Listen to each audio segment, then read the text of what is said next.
watch for one time in my life uh like the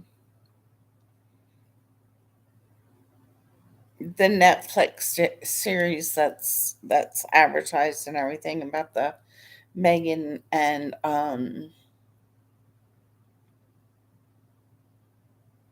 why can I never think of his name?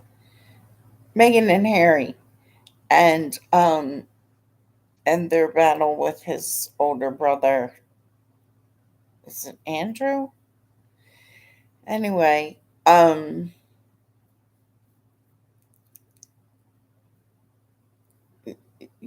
I was like 18 years old when Princess Di and Prince Charles got married. And I can't say that, other than watching the wedding,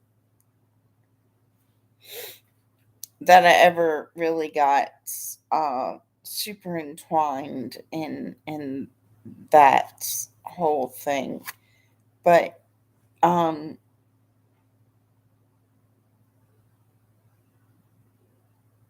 and so I don't find at first I was like, anyway, I decided to watch a different show. And quite more fascinating is this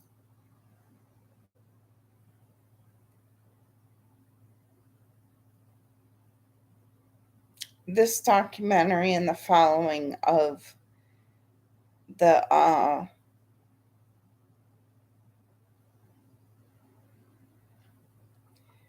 why scientists are trying to tell Christians what to believe about findings of what could be Jesus's family is purely amazing. But what I wanted to say, what I wanted to say about it is that one of the main points near the end of the documentary, sorry, but my hair's messed. I gotta attend. Um,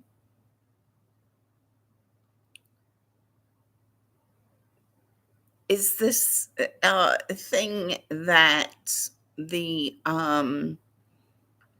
that Jesus married Mary Magdalene, and as soon as I post this, the people who are involved, I think they're buzzing around me right now too, because I think it might be my children's father as one of the people um, who uh, who goes around the world on these adventures, and it's kind of irritating because I feel like he's one of the very many people. In other words, he's a bigger con artist than I had wanted to face. Um, and he might be running with my younger sister Leah and traveling around the world picking my pocket to do so. Um, but the um, the argument near the end of the documentary is that like I was saying, that they're saying that Jesus married, and it's so typical of my younger sister Leah, uh to because she has identified herself with Mary Magdalene, and um and I believe that my younger sister Leah possibly is lineage to Mary Magdalene. And it's strange because I believe in channeling. I don't think that we're supposed to, as Christians, like attempt to contact the dead. I don't know. I don't know I don't think that we're supposed to like go to seances and stuff like that. Um, but I think that it's possible for us to uh, that angels channel through us. I've said before, I know I'm an angel. I know my children are angels and of Jesus. And um my younger sister Leah claims to be a Christian. I just her judgment day isn't up to me. So except for in regard to my biological children and others, because if she's involved, if my younger sister Leah is involved in fact in child trafficking, then that's a an issue I have a problem with my younger sister Leah with. Um, but as far as this Mary Magdalene thing, it screams at me that while I'm watching this video, because I've heard that story before, and even within the initial findings, like one of the first documentaries that I've seen about this particular archaeological find, and it it is fascinating to me. um, I don't want to go to the negative first, or do I? It's fascinating to me the number of people who call themselves Christians who are constantly putting themselves at odds with me, um, because because I'm a Christian, and and my thoughts are being tagged and attached to things right now that I can't tell what I'm saying is being used for right now. Usually I can. But anyway, the information about Mary Magdalene, I'm like watching this video, and like I said, I've heard that story before, and I'm like, oh my gosh, I can't believe these people are saying this. Jesus did not, he did not. And in fact, if like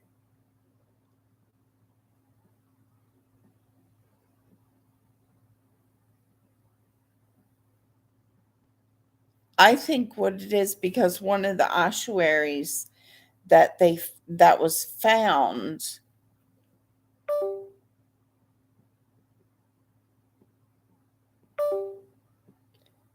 I'm feeling betrayed again. Um, the level and the time period that this find might have been taking place, uh, and what I was experiencing with my younger sister Leah, because there's a time aligning in my life going on as I'm trying to express my thoughts right now. Um, what I think is that Mary Magdalene had an affair with Joseph, and now they're aligning my name with Joseph, and and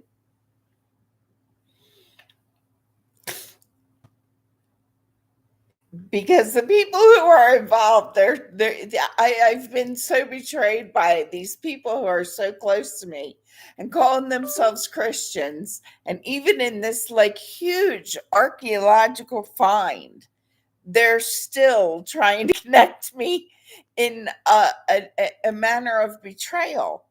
And so it just makes me think that these people in the documentary are simply thrill seekers, and they do is go around picking people's pockets, and which is what I'm experiencing in trying in my daily life right now, trying to hold on and keep my identification um i- intact. um and they can say, well, this is such important information for the Christian community that we need to keep it secret. Jesus doesn't want secrets. He wants everything. Jesus wants everything revealed. The truth shall be revealed, and not as in, oh, we're going to strip her of all her clothes the way the way Jesus was stripped on the cross and whatnot. Um,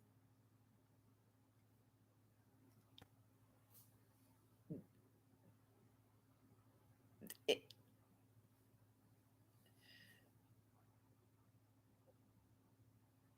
Mary Magdalene seems to have the same uh, deceitful existence as my younger sister Leah, which makes me think my younger sister Leah could be lineage uh, to Mary Magdalene.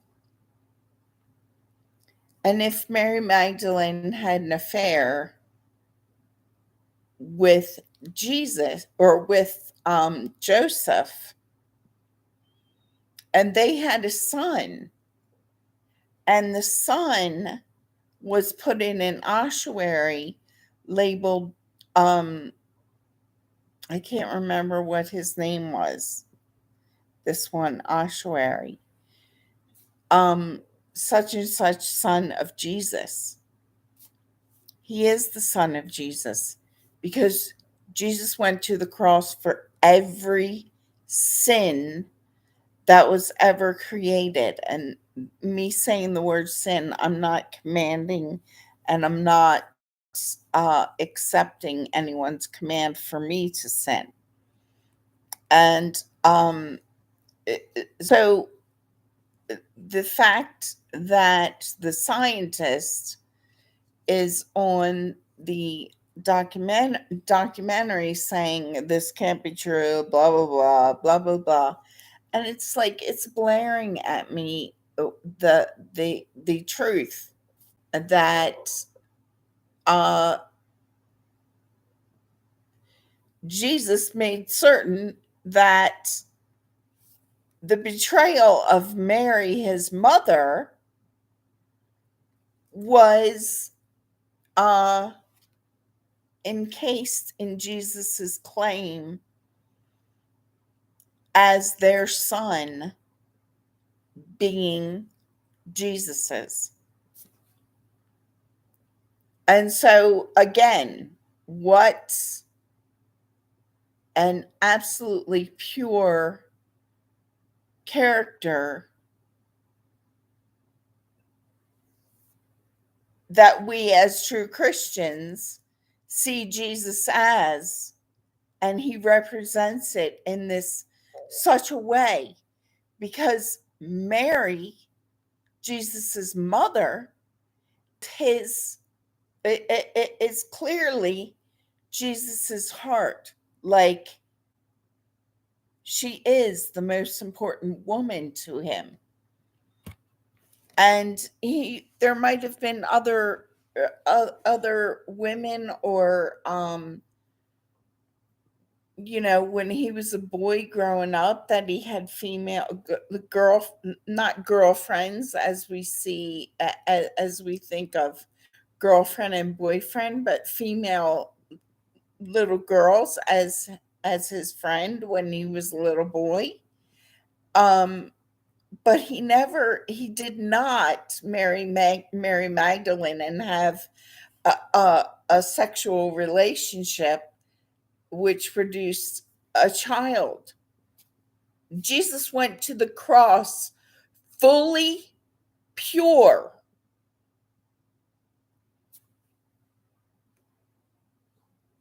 And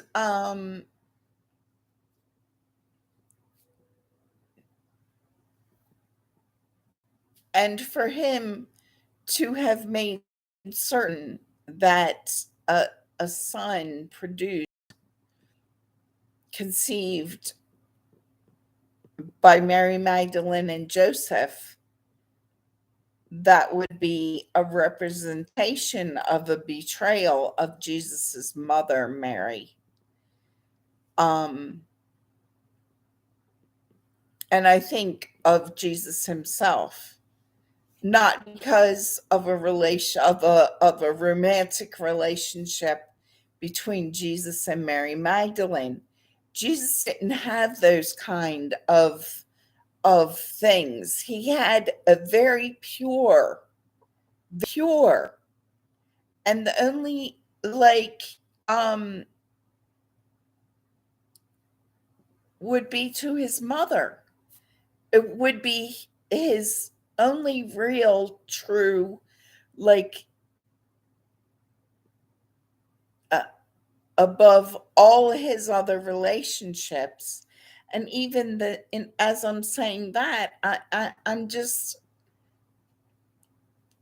he went to the cross fully pure.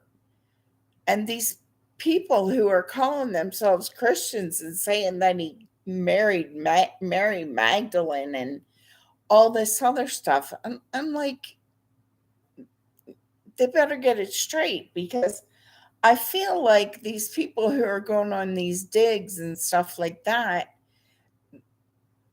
they're all trying to run from the activities, the sins they're committing, in order to get money to go on these adventures, because I think that they're all involved in more than just archaeological finds uh, of biblical stories.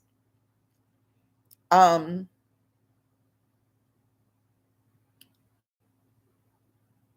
and the other thing about this particular find is that the one who's in it, and I feel like I'm looking at him and I'm like, he looks like King Herod. So he might be lineage to King Herod. But I'm also thinking, he, although I've never seen pictures of the Apostle Paul, I'm thinking to myself, I wonder if he could be Paul also, Apostle Paul.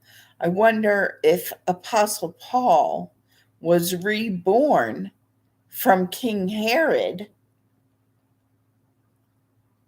in the same way that I know that I've lived in other eras of global history, that King Herod was reborn in the Apostle Paul. And in this same archaeological find, because of who's, and if it is, then these people, they're like messing with their own salvation. It's like, if this guy who's in the documentary is a heritage to King Herod, King Herod was reborn through Apostle Paul, then um, And I might have timing wrong here because I'm not. I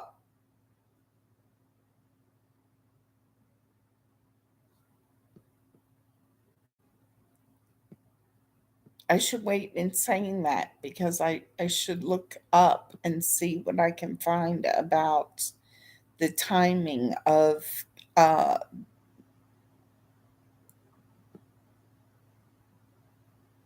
Jesus and the apostles and King Herod, because if they happened simultaneously, um,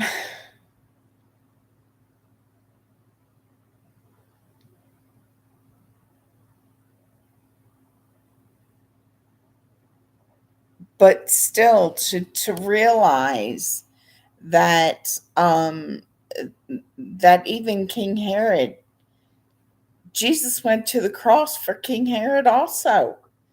Um, and he wasn't such a great guy. And I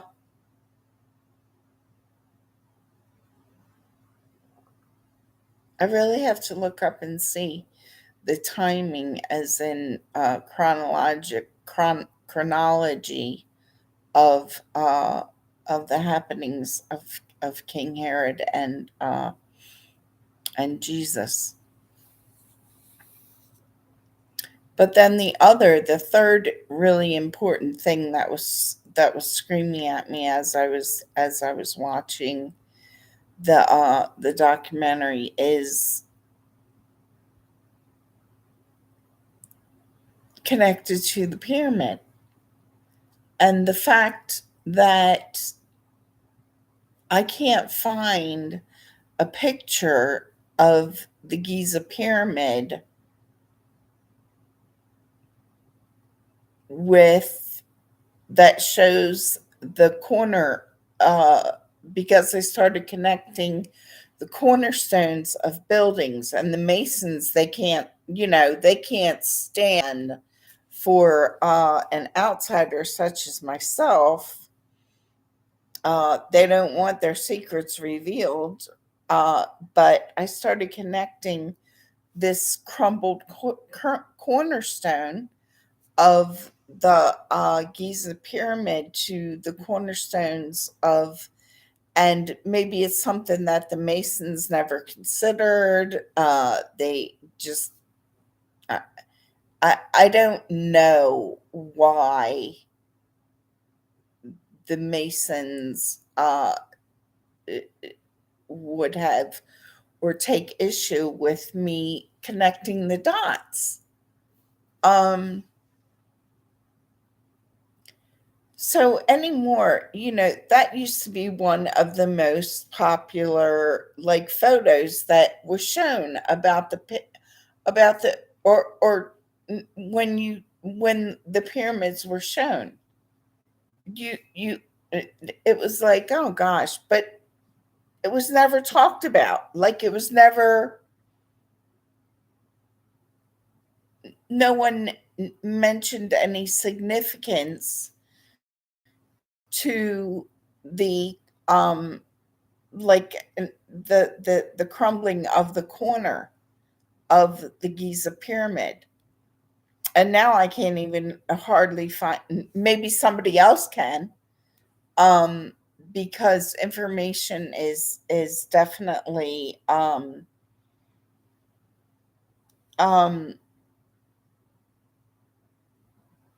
guided, like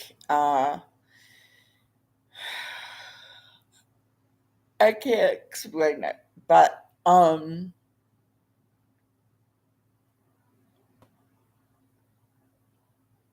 and even to trying to find the north, south, east, west, like where recently I was like, um, I'd really like to know what are the coordinates and what are the like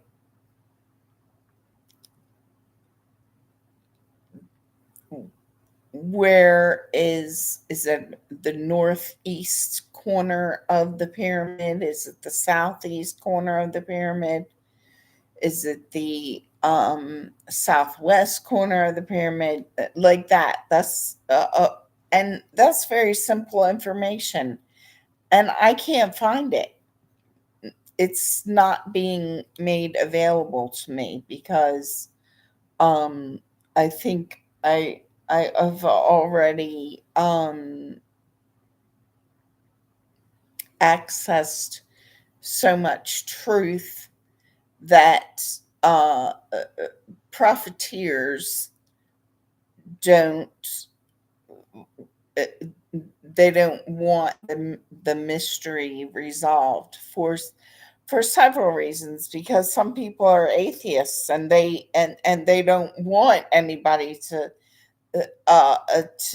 believe that there could be a connection to Jesus and the pyramids other than in the Old Testament.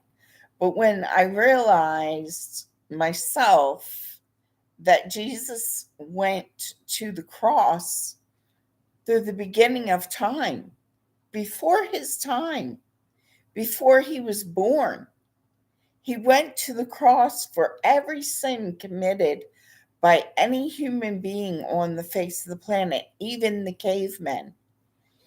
And, I am a Christian who believes in evolution. I believe that sins have been committed that caused evolution. And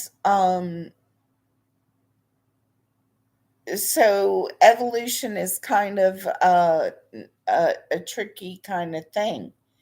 And the the the the freaking one pyramid guy is like got his head in my face practically, and he's like switching off because he's a person of convenience, evidently. um I'm a Christian 24/7, no matter where I am, who I'm talking to, I don't care who it is. I'm a Christian all day, every day, no matter where I am or who I'm talking to. I don't have aliases. I don't have ulterior motives. I don't go on digs for the purpose of getting money for Egypt or anyone else. I don't go on digs. I've never even been out of the country except for across the bridge from Buffalo, New York to Canada when I was 17 years old. Um, uh, the point is that that cornerstone is connected to the modern day or more modern day building wherever there's a cornerstone. And I started realizing that. And then I started making a connection. I noticed whatever the QR code thing is and whatever it's used for, I know it's used in advertising and marketing of an internet site creations. Um, but if you notice, the bottom corner is like uh, so I know that the QR code is connected to the pyramids. And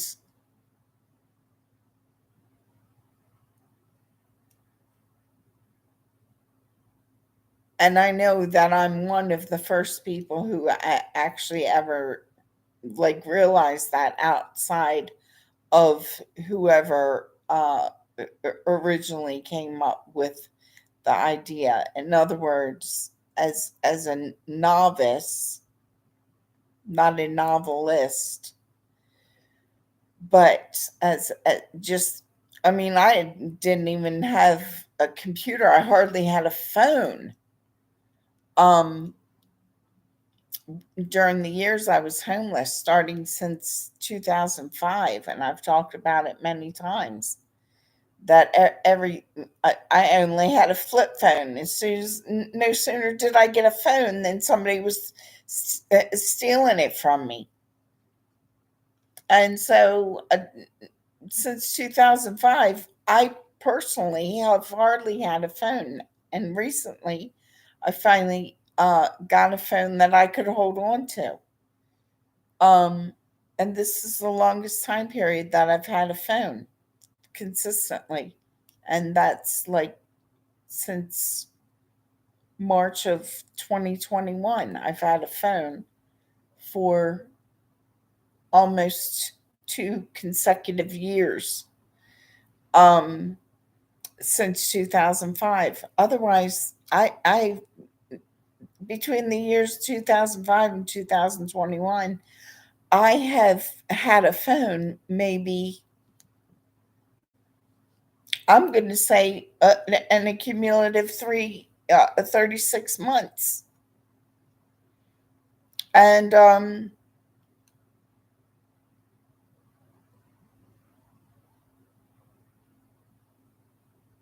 they want to try to convict me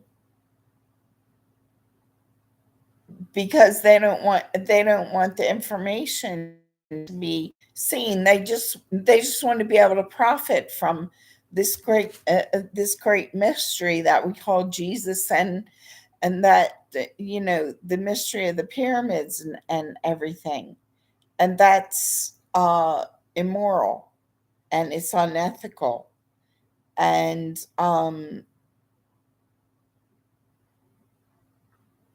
they're using people such as myself and our interest and our wonderment of the truth of things, um, as a way to make money for their own endeavors. And they're not even attempting. In fact, they're trying to uh, cause charges to me and probably other people for unethical business, that an unethical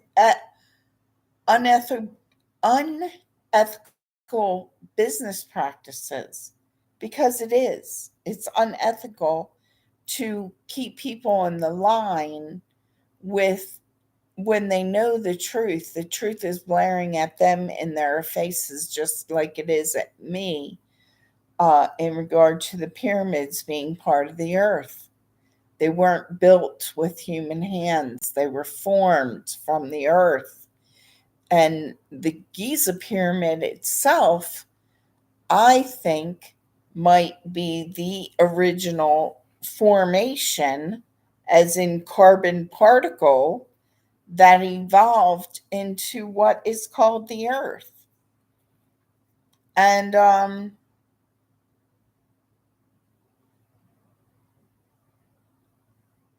this stupid little man from Egypt, who always gets my nerves. He like horned in, I think, starting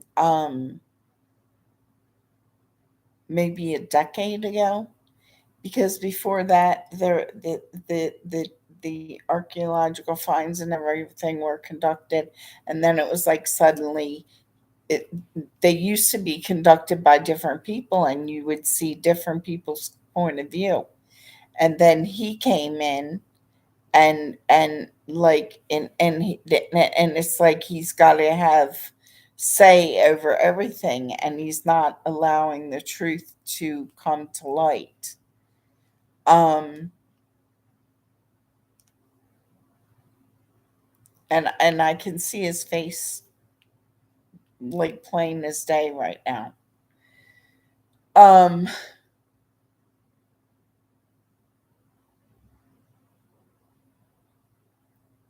so the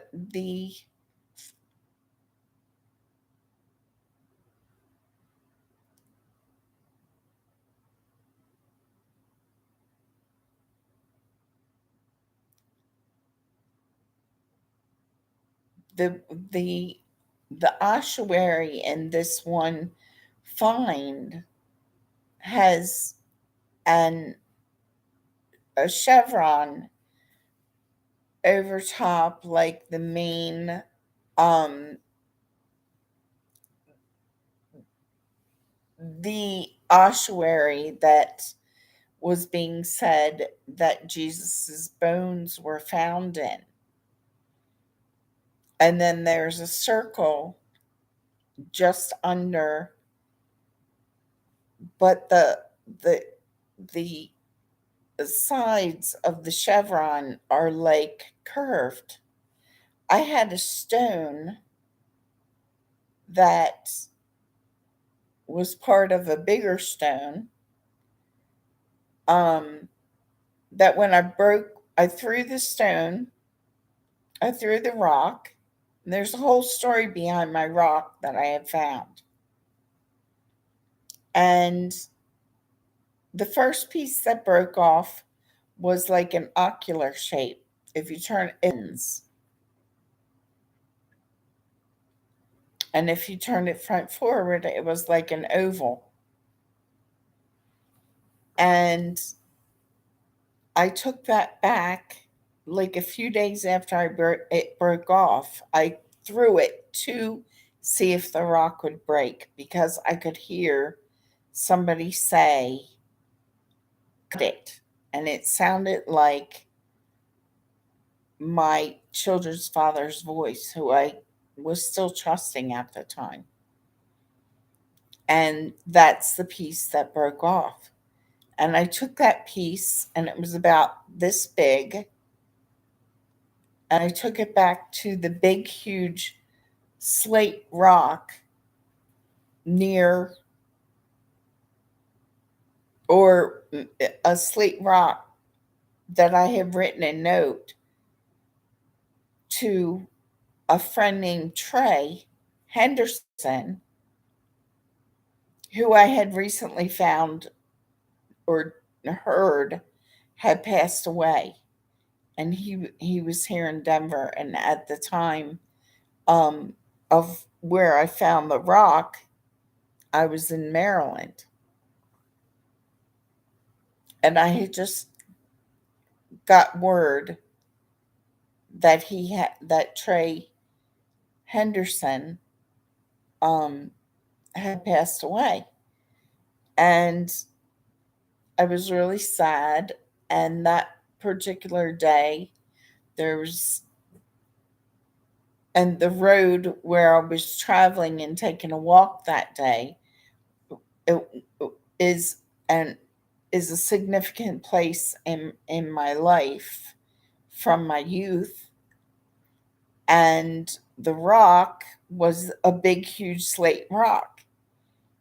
And I took another rock, not that same rock, because this was like 50, maybe an hour before I found the rock that I'm talking about, this the small rock that I had thrown and broke pieces off periodically when I heard somebody say this one voice, which sounded like my children's father, say, "Cut it." And when I heard him say that loud and clear, I would throw it. And a piece or two pieces or three pieces would break off. But anyway, this particular day, I had, before I found that rock, I was missing Trey. And so I wrote a note on this big, huge slate rock that said, "Trey, I miss you." And I put a heart and I put my name. And then I put this other guy's name underneath of it because I always wondered if they were the same person. So I put Dennis Comer's name with a question mark.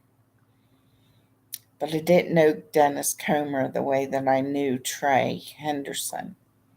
And Dennis Comer was someone that I knew that was connected, and he was kind of a scary character to me.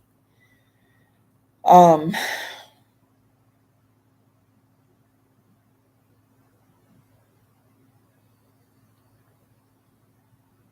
so I wrote the note on the slate rock, and then and then I proceeded on for my walk.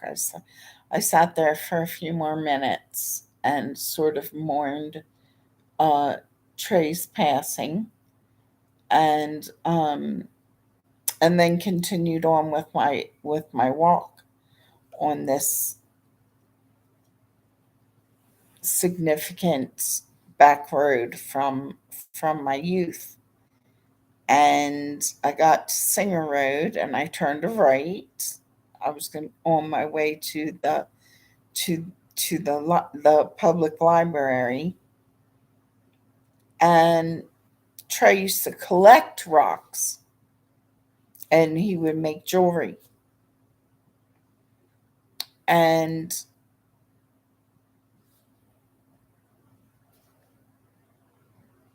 I looked over after I had wrote that note, and then I continued my walk up to Singer Road, which is only like 5 minutes um, past where the big slate rock was. I turned right, and I walked maybe 20 feet, looked over to the side of the road, like maybe 10 feet. And these are like backcountry roads. And there was a rock there, like this big. And it was like a white crystal rock. And my eyes went directly towards it. So I picked it up because I had just written a note to Trey, and I knew it was from him. And so I kept it with me. And then, like I said, I heard probably like 2 weeks later, I admired the rock. I like, because I knew Trey had sent it to me. And Trey to me was a representative of Jesus, because when I was here in Colorado still, every time, and I smell pot right now, and that's irritating me because I can hardly stand the smell of pot anymore. Um, uh, so like the rock was like a comforting kind of um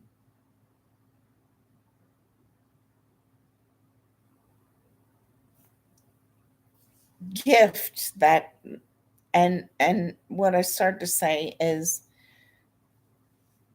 my friendship with Trey here in Denver while I was homeless, and during the time of 2012, 13, 14, um, he would show up out of the blue.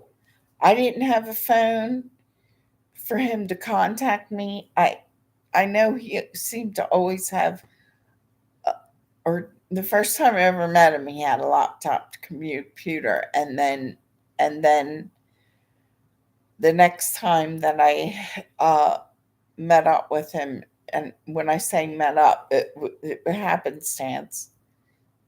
He had taken his laptop to a pawn shop because he needed money or whatever.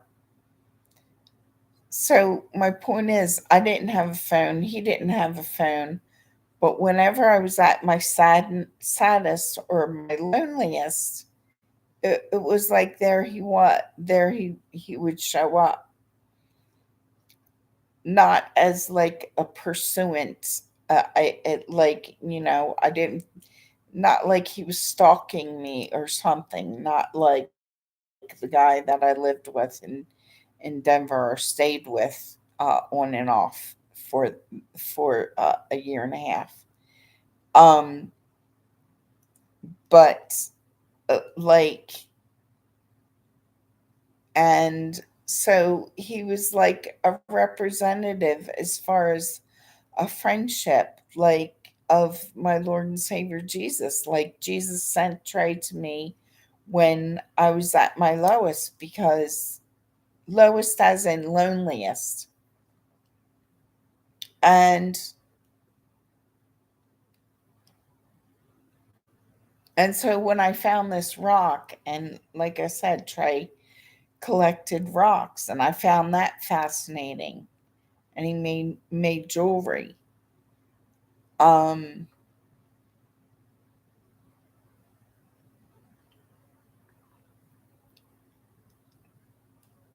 and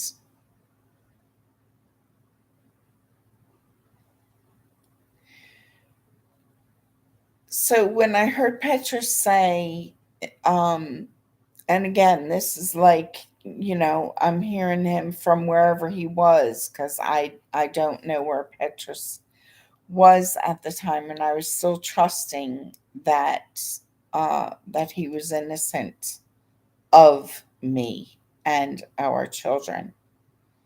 Now I'm not so sure. Um,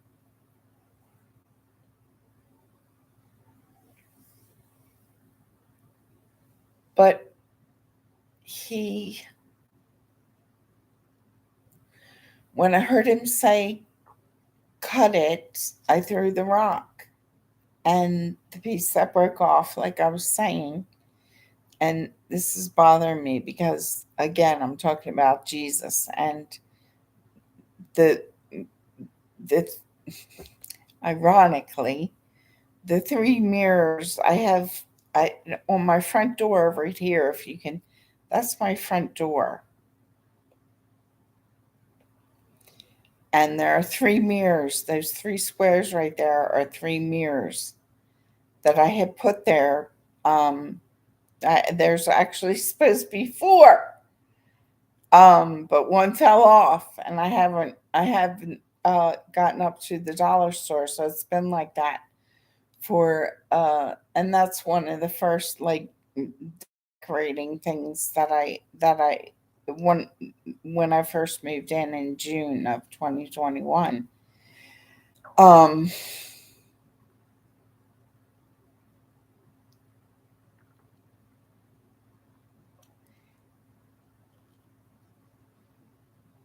so the first piece that broke off was shaped from the side like a lens. Like I said, it was like this, and then if you turn it this way, it was shaped like an oval. And so I thought to myself, what am I supposed to do with this? And so maybe 2 or 3 days later, I went and I was walking down there, and I had my rock, because then I carried my rock with me everywhere. And so I left that piece, that one piece, on the rock where I had on the slate rock, and the note was still there. And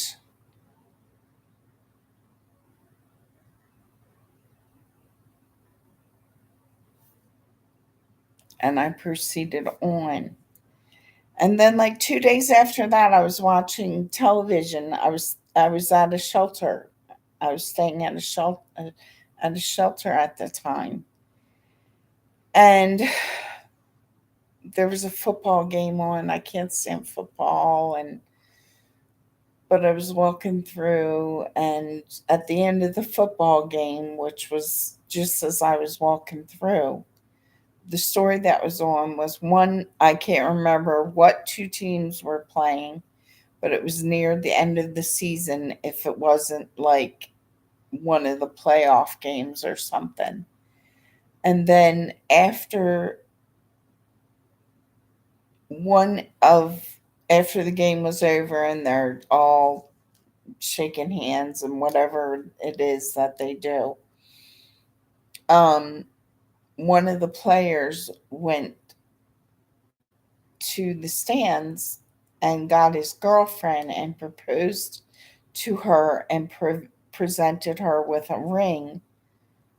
And the ring was a huge diamond ring, and it was had the diamond was shaped in the shape of an oval. I thought, gosh, that's an interesting coincidence. And then,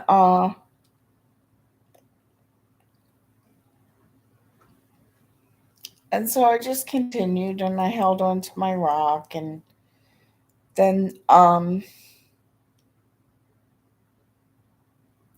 but what I had noticed then,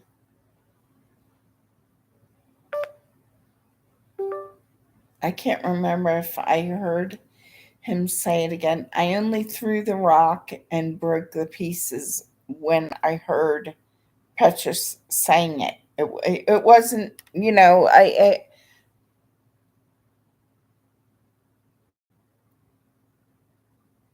I could just hear him say, like on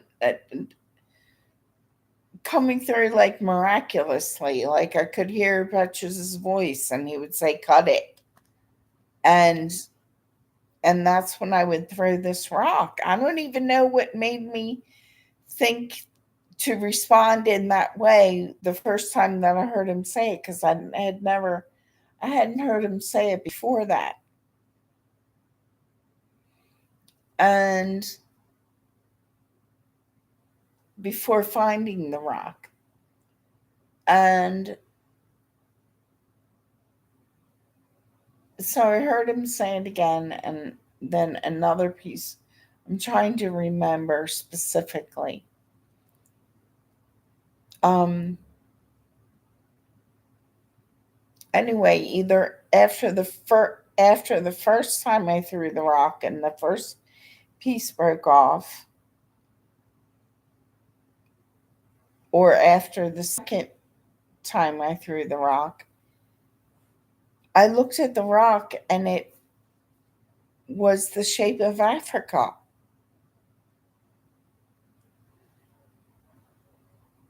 And it stayed like that for a while. And then the another piece of part of the irony of the story and the history of the rock, while it was in my possession, is that the community college that I graduated from, which I would go and visit because it was a, a, a part of my life where I could reconnect with myself, and an accomplishment uh, where I could reconnect with myself. And um, there was a sculpture in front of the administrative building, I think is the building that, I mean, I remember, I just can't remember what it was called. It, it was where you go up and sign up for classes. And I'm trying to think if that's the same way it was when I attended classes. I don't think it was. I don't think it was where you went and signed up for classes. I think that was in a different building. Um, but that part is really of the story is really insignificant. That piece of information. What's significant is that when I was taking classes, that this sculpture wasn't in front of that building. It wasn't there. And there seems to be a demon that's doesn't like me telling this story that's coming up behind me, and it's kind of ugly with a black hood and a skull. Um, and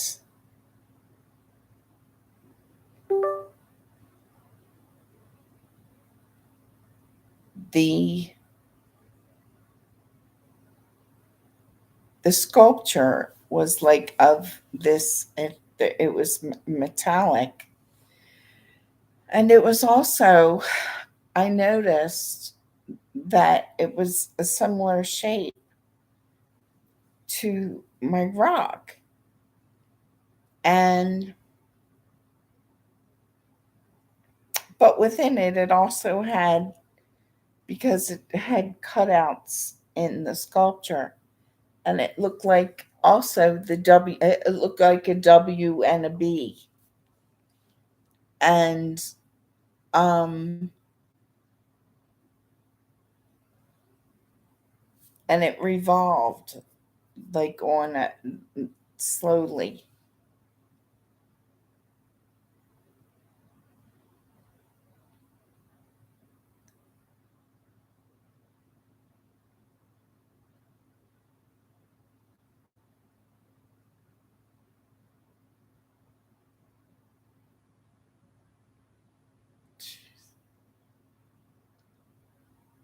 It's quite irritating the way Satan is always, whenever I start talking and telling my stories about Jesus.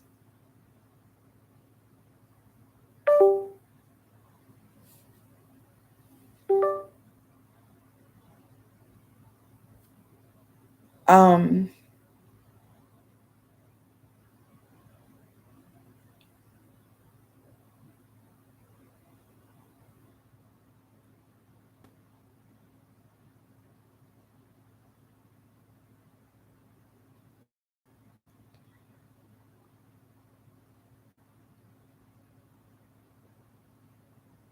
I can't remember why I started telling the story about the rock.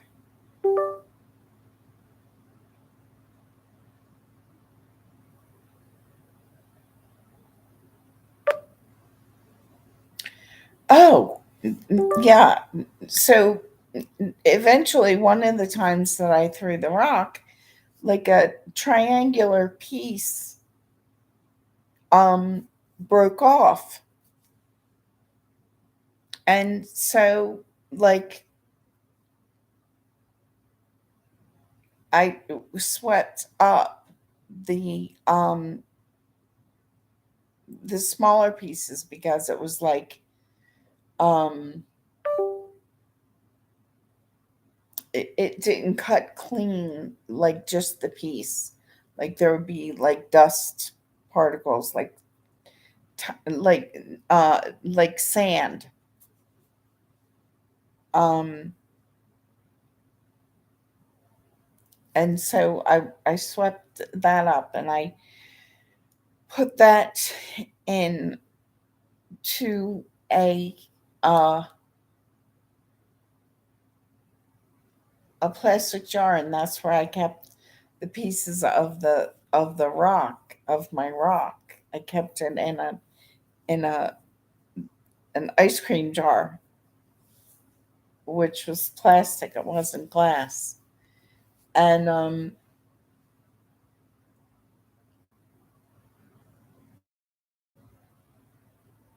this is really kind of creepy because I like seriously see a freaking Satan demon like right here. And and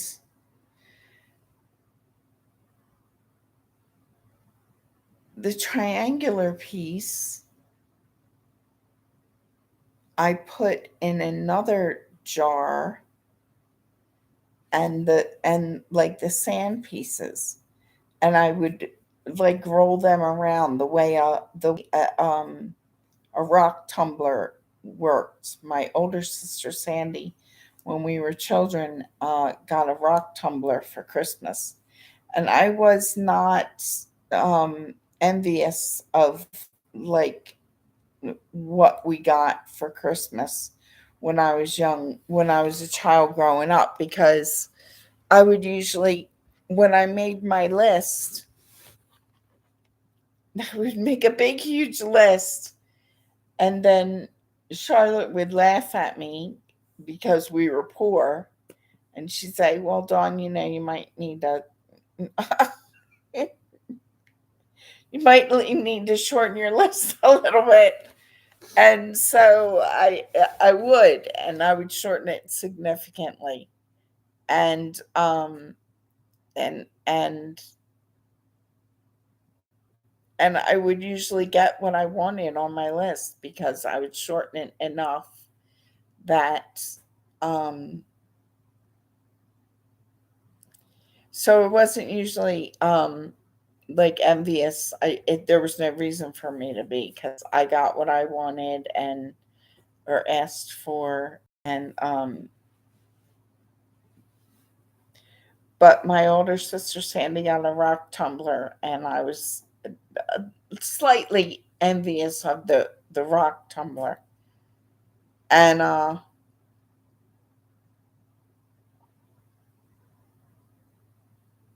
that's where how I learned that. Like, I remembered that from my childhood, and I thought, oh, I'm going to put this sand into this jar with the different rock, and just kind of swirl it around to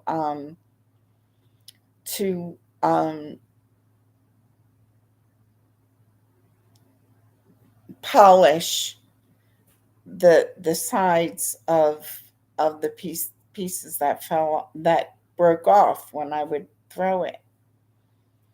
And it worked. It polished the sides where the sides weren't sharp.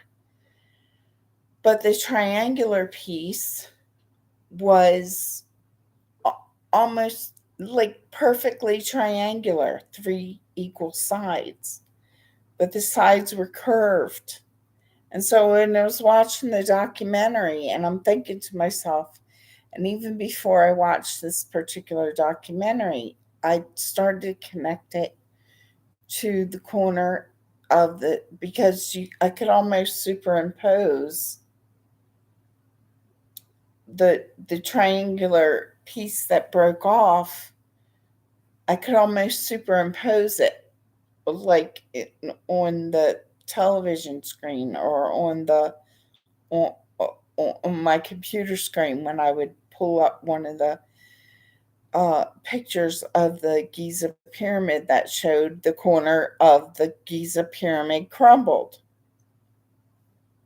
And now I can't find, I haven't looked recently, as in the past like month and a half maybe. But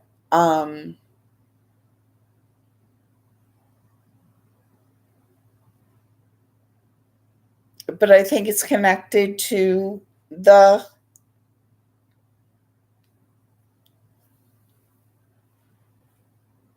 symbol that's on. And the Masons, they started saying in the documentary, well, it turns out that it's just a Mason, just a normal regular Mason symbol. um so I don't know if it's the scientists or the Masons who are negating or disclaiming. um I don't understand the purpose of the Masons. I honestly don't. I think it's I've like joked and said, well, Jesus was a carpenter, he wasn't a mason. So do I, or should I suppose that the Masons are evil? I don't know. I know there's a demon, seriously. Um,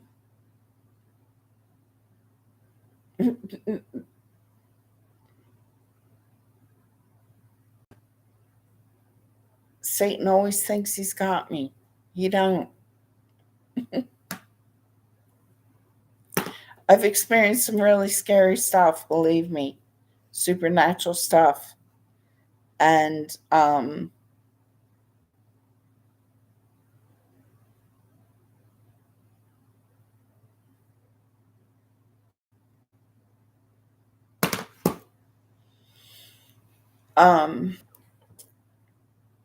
Jesus is still my Lord and Savior, no matter how many demons try to freaking creep up on me.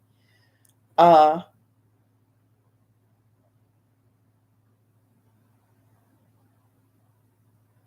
but it's connected to the cornerstone and the story that I wrote, and then the information coming about. And this is the part of the story that's ugly, and that I started to receive, like, osmotically, information that the Queen's Chamber may have actually been the first, what people call, a rape house these days, which is obviously, I think, a very ugly um,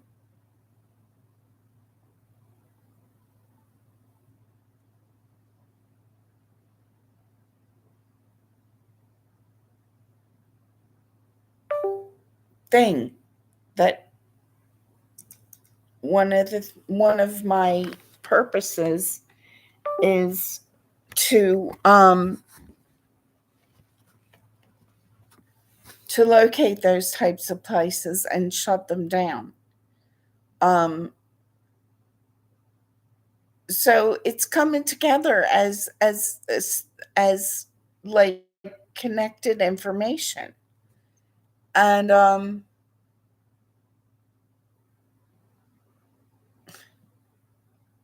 it's very irritating. It's irritating that I can see this demon coming up at the same time.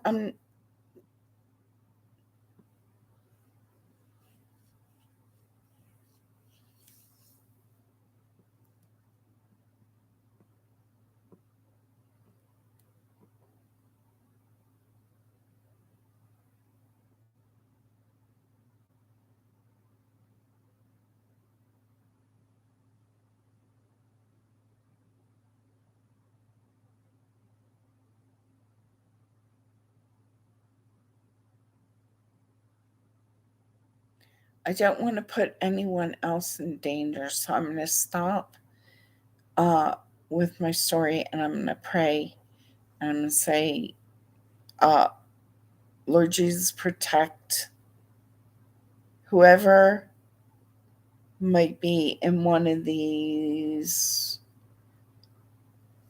places that I've just mentioned.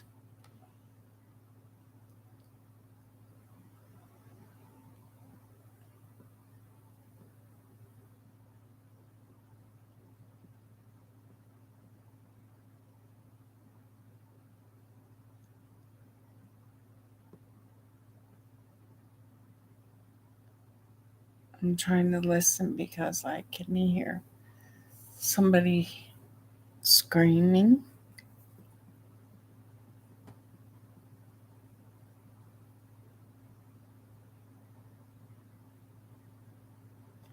However, in me telling my story, I might be distracting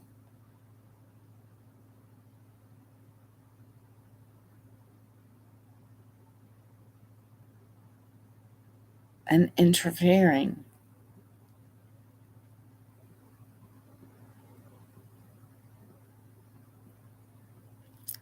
and therefore Jesus might be using me to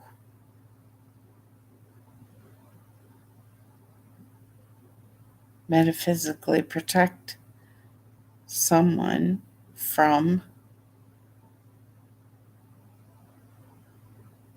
one of these places. Because when I was staying with Jeremy Kilpatrick, and this is why I had continued trust for and in my children's biological father, or one of the reasons was because when I was staying with this uh, guy at 1555 Washington Street on and off during 2012 and 2013, I think, and part of 2014. Um, One of the times that he had was going into his uh, mode of out of the blue, um, and he was getting like out of hand, and I was getting scared. um Petra showed up metaphysically and completely took him over. Like, he disappeared from the room, and Petrus was there standing in the corner. Like, I can't even explain it. Um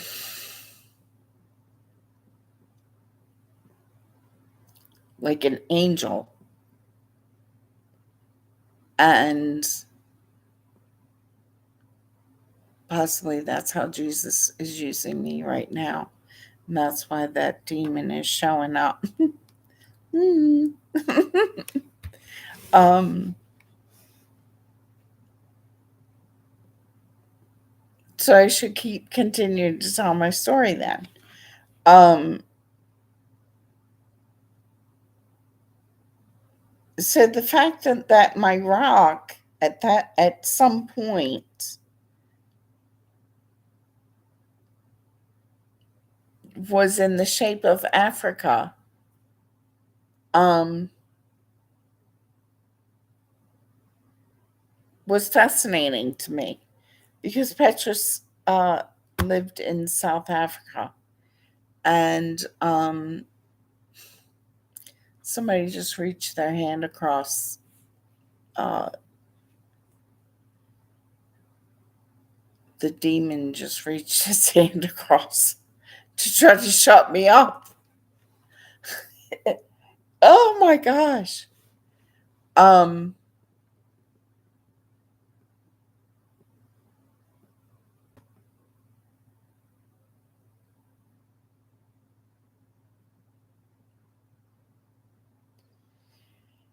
and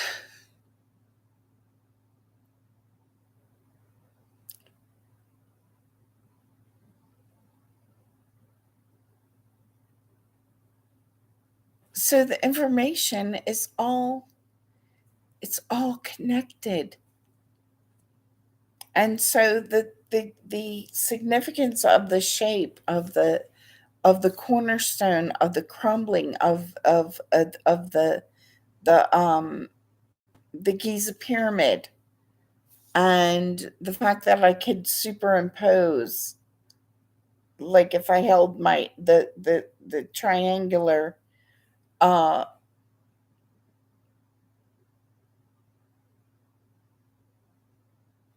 and Satan is trying to claim it as the Ouija thing, and that's not what it was.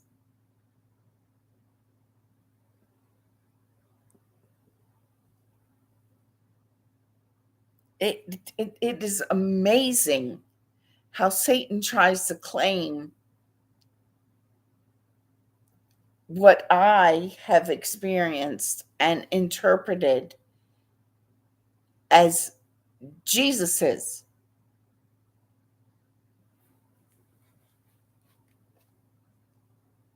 And I interpret it as a doorway that Jesus or an angel came through the cornerstone of, and that cornerstone crumbled so that Jesus's angels could get through and save the angel that was trapped inside and being raped by the freaking Pharaoh and whoever he sent in.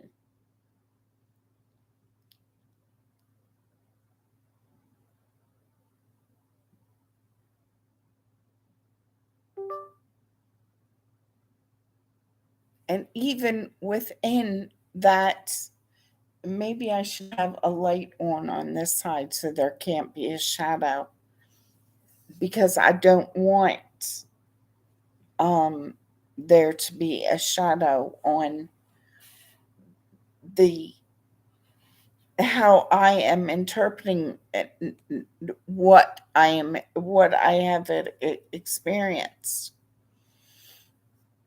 Um,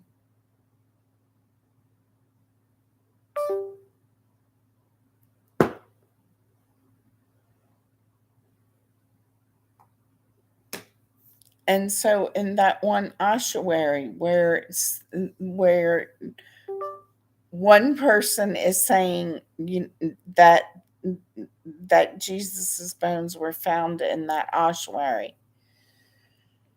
and they're focusing on the symbol above with the circle in, and then at the top there's a thing like this, and then it comes down, and it's almost like a chimney.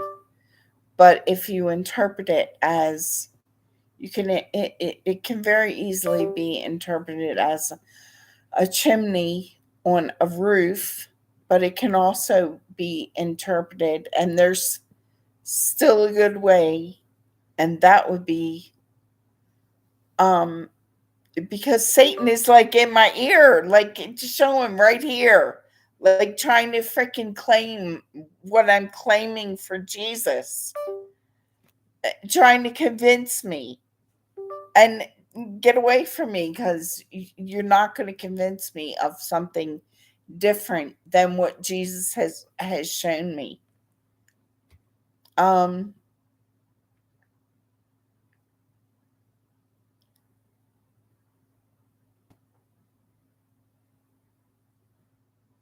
and that the thing the part over top is like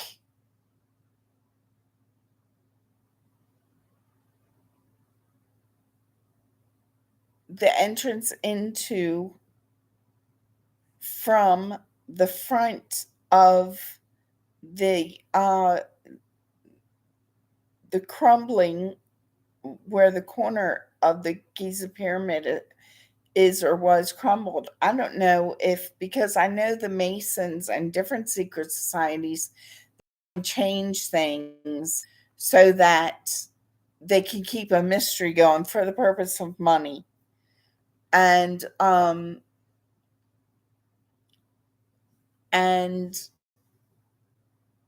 like for next generations, all the information is, or some of the information is changed just to keep things in a mode of secrecy, and that's not the way it's supposed to be. um and certainly I think that the pharaohs and lineages of the pharaohs,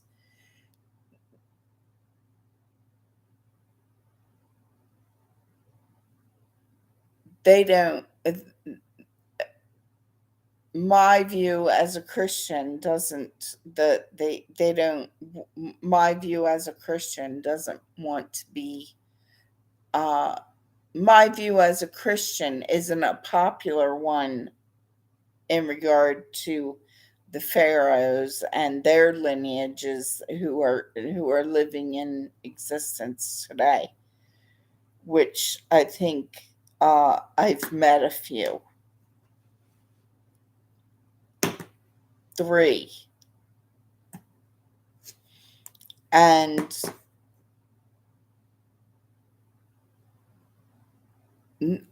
and I know um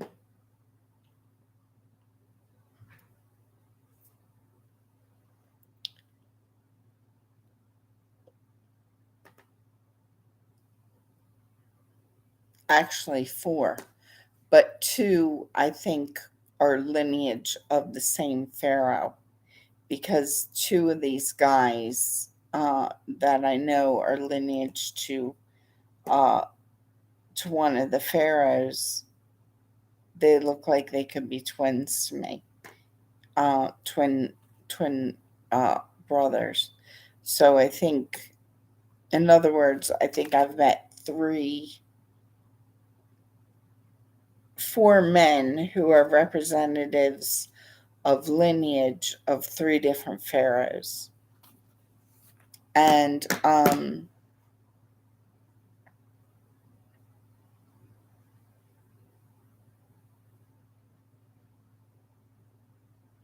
they do not want me to tell the story that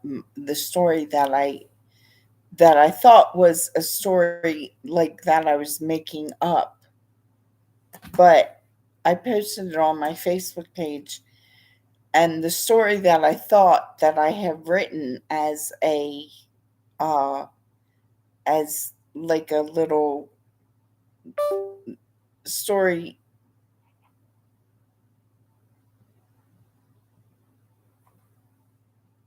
like fictional story about the Queen's Chamber, just a small little, it is now looking like it could actually be what actually was taking place. Um,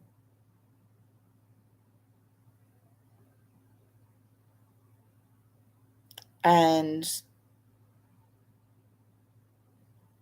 my Christian view and um, the fact that the pharaohs might have contained an angel of Jesus, of because because if you have a comprehension and can grasp logically, which I can very easily actually, the concept of the lack of there being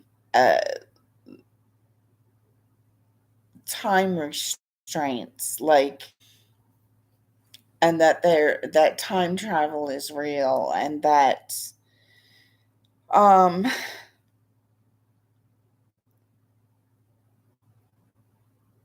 and that Jesus was always supposed to come, like he was always um in in God's plan, and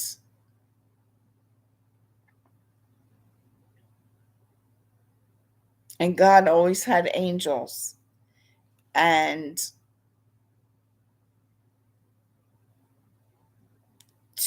for me to believe that the pharaohs knew, particularly, I think that King Tut knew that Jesus was coming, regardless of how many years before King Tut existed, um, before Jesus actually came to fruition. Um,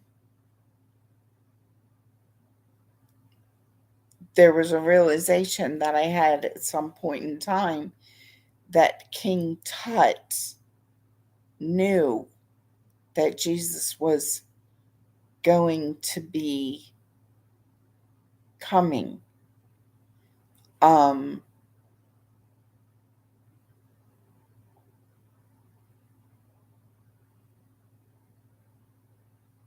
and I think that King Tut may have been murdered because of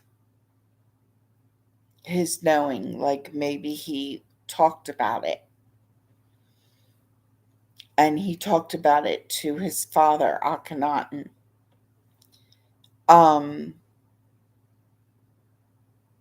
because after I had this realization, like weeks after or months after, There was then a story, a documentary that said Akhenaten knew that Jesus was coming. Now, I haven't seen or heard anything about that theory, but I think it was presented because maybe I'm not the only person who started to think or had a realization that King Tut knew that Jesus was coming. And he didn't know when he was coming, but it was like,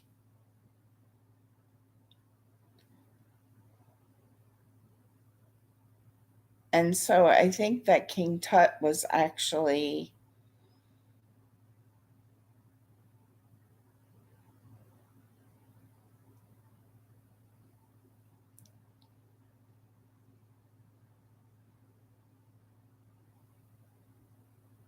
or could have actually been a real turning point for the Egyptian culture. And I think he wanted to be, but um, but Akhenaten and the rest, I don't think they were good men. The pharaohs, um, and I think that King Tut was possibly going to be the first good uh, pharaoh.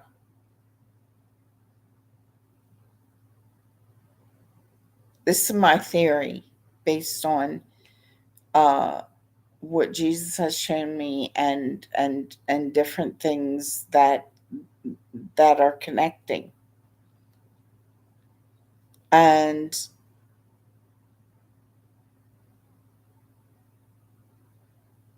sorry, I just want to I just want to leave it at that because um one because I'm getting a headache because I'm traveling back through time in my mind, like putting myself in this place of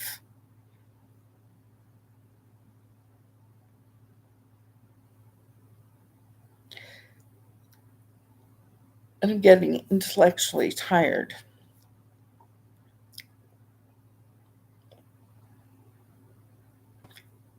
But I just wanted to express about the significance of the Mary Magdalene thing and the significance of that symbol. Oh, and then the third thing about my rock was one of the times that I threw it and broke it off and a piece broke off. A square, one of the pieces was a square, like um in ratio, like almost the same um dimensions of dimensions as in the the lengths of the sides in ratio to the sides. I don't know what the right word is, to one of the blocks of the pyramid. In other words, if you took one of the blocks of the pyramids and shrunk it down, the one piece of the one of the rocks that broke off from the big rock that I had found was it was in ratio to one of the blocks of the pyramid, and I had was held that rock up to the sunlight, and I would look, and there was a chevron, like two crystals that formed within that square that were exactly like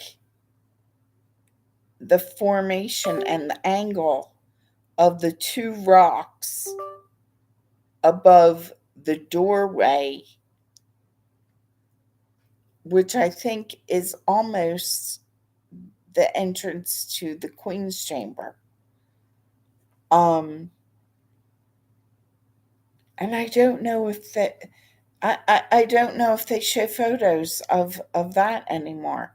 And it might be because the story of my rock, because they don't want the association with Christian belief system is the only thing that I can think of why suddenly I can't. It's like that was one of the main, like, photo shots that you would see, the crumbling of the corner, and also the doorway in the thing. Um, so within that rock,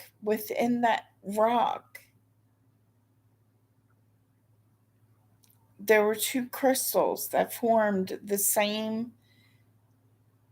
angle of the chevron of the two rocks above the doorway, which I think was the entrance into one of the hallways into the Queen's Chamber.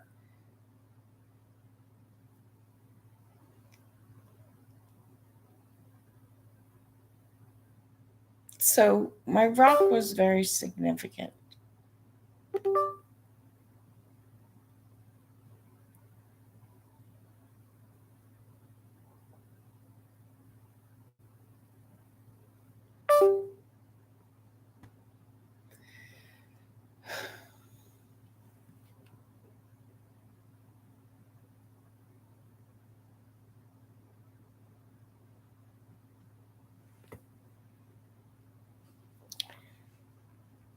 Lord Jesus, protect children and innocents.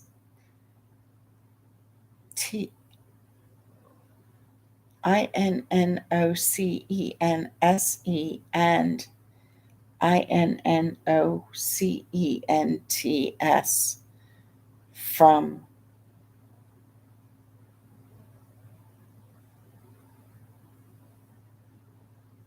evil spirits, demons, particularly tonight because of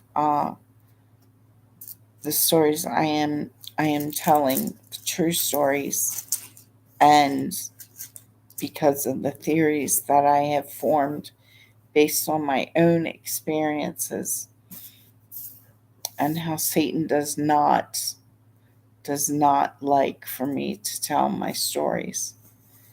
I pray in Jesus' name, amen.